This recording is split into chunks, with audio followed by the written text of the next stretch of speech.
সংস্কারের কোনো মূল্য নয় যদি আইনি ভিত্তি দেওয়া না হয়।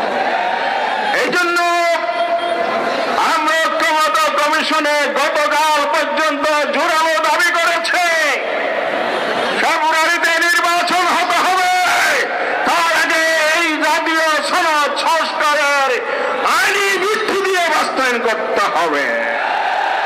তা যদি না হয়, আপনারা যদি কার্যকর ব্যবস্থা না করেন, রাজপথে জনগণ নেমেছে, দাবি আদায় না করে রাজপথ থেকে ঘরে ফিরবে না।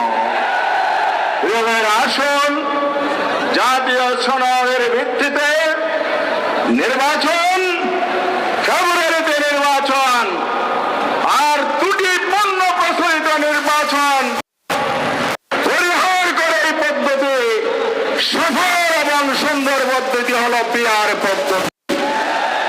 এই পিআর পদ্ধতির ভিত্তিতে নির্বাচন হবে, লেভেল প্লেইং হবে, প্রশাসনের নিরপেক্ষতা নিশ্চিত করতে হবে। ডাকসুর অনুরোধ বুকের বন্যা বাংলাদেশে বয়ে যাবে, চাঁদাবাজি সন্ত্রাস দূর হবে, ন্যায় বিচার ইনসাফ কায়েম হবে, জুলাইয়ের স্পিরিট বাস্তবায়ন হবে।